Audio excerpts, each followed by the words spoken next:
मांग संख्या 20 प्रारंभिक शिक्षा, मांग संख्या 21 माध्यमिक शिक्षा, मांग संख्या 22 उच्च शिक्षा पर बोलने का मौका दिया। बहुत बहुत धन्यवाद। बच्चा जब पैदा होता है तो उसकी पहले गुरु उसकी माँ होती है। माँ उसे पाल पोस कर बड़ा करती है, उसे चलना सिखाती है, उसे बोलना सिखाती है, उसे व्यवहारिक ज्ञान सिखाती है। जब बच्चा बड़ा होता है तब उसे शिक्षा देने के लिए सरकारी विद्यालय में शिक्षकों के पास भेजाता है, अपने गुरु के पास भेजते हैं, इस आशा के साथ कि विद्यालय में बच्चा को संपूर्ण शिक्षा मिलेगी, उसे भारतीय संस्कार मिलेंगे, पढ़ लिख कर बच्चे भारत के होनहार नागरिक बनेंगे। लेकिन माता पिता को बाद में पता चलता है कि सरकारी स्कूलों में अध्यापक ही नहीं है, व्याख्याता ही नहीं है, विषय के अध्यापक नहीं है, स्कूलों में बैठने के लिए कमरे नहीं हैं, कहीं पानी की सुविधा नहीं है, कहीं बिजली की सुविधा नहीं है। विद्यालय में अध्यापकों की कमी से बच्चों को संपूर्ण शिक्षा नहीं मिलती, आधे विषयों की जानकारी नहीं मिलती, जिससे उनका ज्ञान आधा अधूरा ही रहता है। मनुष्य की नींव ही शिक्षा है, लेकिन विद्यार्थियों की शुरुआत में ही नींव कमज़ोर हो जाती है, जिससे कई विद्यार्थियों का भविष्य खराब हो जाता है। सभापति महोदय जी, मेरे विधानसभा क्षेत्र सुमेरपुर में 63 ग्राम पंचायत है और 2 नगरपालिका क्षेत्र है। इनमें 82 स्कूलें राजकीय माध्यमिक एवं उच्च माध्यमिक विद्यालय है, जिनमें प्रधानाचार्य, उप प्रधानाचार्य, व्याख्याता, वरिष्ठ अध्यापक, लेवल 1, 2 शारीरिक शिक्षक के करीब 510 से ज़्यादा अध्यापकों के पद रिक्त है। इसी तरह से प्राथमिक, उच्च प्राथमिक विद्यालयों में प्रधानाचार्य, अध्यापक, शारीरिक शिक्षक के 112 से ज़्यादा पद रिक्त है। कस्तूरबा गांधी विद्यालय, विवेकानंद मॉडल स्कूल सहित महात्मा गांधी राजकीय विद्यालयों को मिलाकर के टोटल 650 पद अध्यापकों के रिक्त है। कई विद्यालयों में 2 अध्यापक हैं, कई में 3 हैं, कई में 4 है। सभापति महोदय, अध्यापकों की कमी से विद्यार्थियों का अध्ययन प्रभावित हो रहा है, रिजल्ट भी प्रभावित हो रहा है। अभिभावक सरकारी विद्यालयों में अपने बच्चों को पढ़ाना चाहते हैं, लेकिन अध्यापकों की कमी से अध्ययन नहीं होने से प्राइवेट विद्यालयों की ओर उनका ध्यान आकर्षित हो रहा है। आज सरकार की उदासीनता से शिक्षा विभाग में नई भर्ती नहीं होने से सरकारी विद्यालयों में नामांकन कम हो रहे हैं। 4 वर्षों से विभिन्न परीक्षाओं में पेपर लीक होना व रीट के पेपर चोरी होना राजस्थान के इतिहास में शर्मनाक घटना है। सरकार की लापरवाही से राजस्थान को कलंकित होने का ये काम सरकार ने किया है। ग्रामीण क्षेत्रों में ओलंपिक खेल करवाए। पिछले साल ग्रामीण क्षेत्रों में सरकार ने ओलंपिक खेल करवाए। ग्रामीण क्षेत्र में स्कूलों में खेल मैदान तैयार नहीं थे। कई स्कूलों में खेल मैदान आवंटित भी नहीं है सभापति महोदय जी, फिर भी बिना सुविधा के खेल ओलंपिक करवा दिए। मैं कई कार्यक्रमों में गया, कई जगह खेलों का आयोजन हुए, कई जगह मैदान उबड़ खाबड़ थे, कई जगह खेल खेतों में ही आयोजित हो गए, कई जगह मिट्टी उड़ रही थी। स्कूलों में आयोजन के लिए कोई पैसा नहीं दिया, ग्राम पंचायतों पर सारा भार डाल दिया। टीमों का चयन भी सभापति महोदय जी सही नहीं हुआ। कई बार एक स्कूल में मैं गया तो कबड्डी की टीम थी, उसमें एक तरफ 10-12 साल के लड़के और एक तरफ 22-25 साल के लड़के, उनके बीच में मुकाबला। जब टीम को देखा तो आश्चर्य हुआ। उसी समय मैंने एसडीओ साहब को कहा कि ये इस तरह से कैसे खेलेंगे, इनके सामने ये बच्चे कैसे टिकेंगे। तब जाकर के एसडीओ साहब ने वो टीम चेंज करवाई।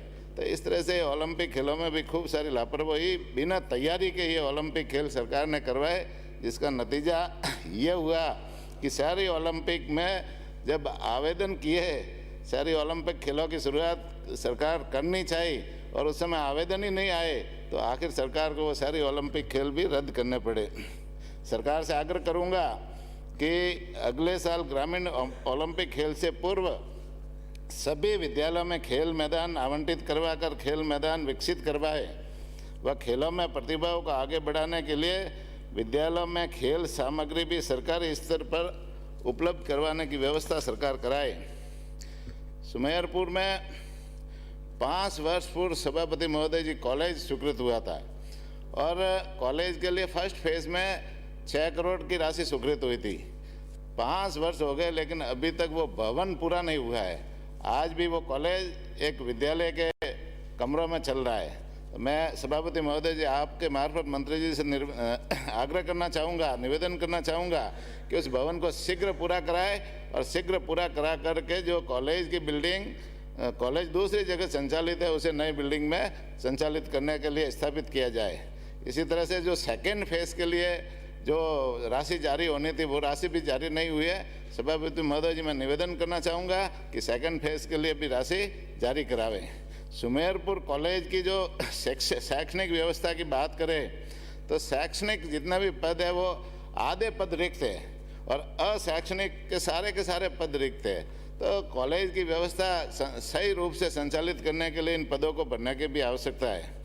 इसी तरह से मेरे क्षेत्र में एक कॉलेज तखतगढ़ कन्या विद्यालय जो अभी तखतगढ़ में 2021-22 में राज्य सरकार ने खोला है, मैं सरकार को धन्यवाद देना चाहूँगा।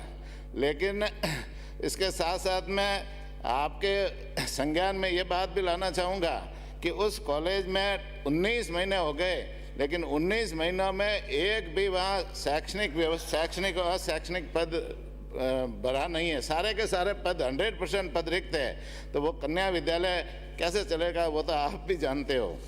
सरकार की गलत नीतियों के कारण, सरकार की लापरवाही कहो या उदासीनता के कारण इन कन्या महाविद्यालयों में पढ़ने वाली कन्याओं के भविष्य के साथ सरकार खिलवाड़ कर रही है। मैं सरकार से मांग करता हूँ कि सुमेरपुर राजकीय महाविद्यालय के भवन का कार्य शीघ्र पूरा करावे, स्कूल की बिल्डिंग में चल रहे कॉलेज को नई बिल्डिंग में शिफ्ट करावे, व भवन के सेकंड फेज़ की स्वीकृति भी जारी करावे।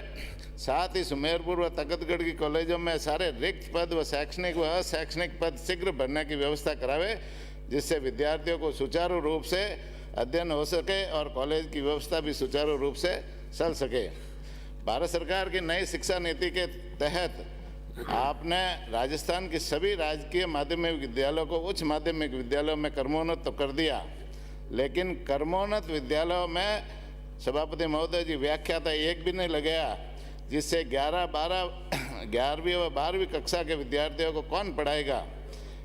4 वर्षों में माध्यमिक व उच्च माध्यमिक विद्यालयों में नई विषय कॉमर्स, आर्ट्स, विज्ञान आदि खोलने थे, आपने एक भी विषय नहीं खोला, जिससे विद्यार्थियों को आज भी इच्छित विषय ज्ञान नहीं मिल पा रहा है।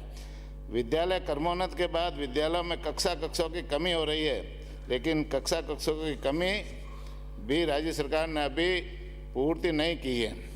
कई विद्यालयों के भवन जीर्ण शीर्ण अवस्था में है सभापति महोदय, लेकिन जीर्ण शीर्ण भवनों की मरम्मत के लिए भी राज्य सरकार चिंतित नहीं है।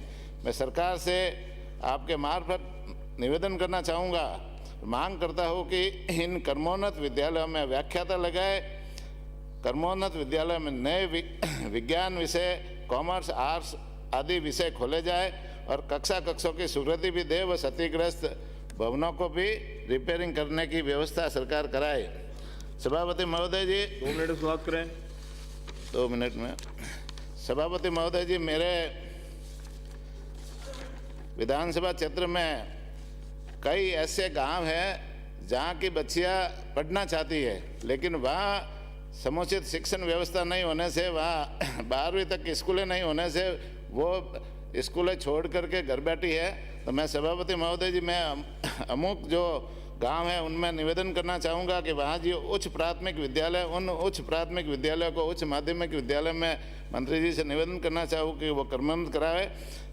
जो केरला, पिछावा, राजपुरा, नवागुड़ा, सांगवा, धनापुरा, पेणावा, एंदलावा, सापुनी, कानपुरा, बाला, वैनपुरा, पड़ासला कला, बालिका खिवांदी, बालिका बांकली, विद्यालय नंबर 1 सुमेरपुर, विद्यालय नंबर संजय नगर सुमेरपुर, इन विद्यालयों को जो अभी वर्तमान में उच्च प्राथमिक विद्यालय संचालित है, उनको उच्च माध्यमिक विद्यालय में क्रमोन्नत करवाने की व्यवस्था करावे।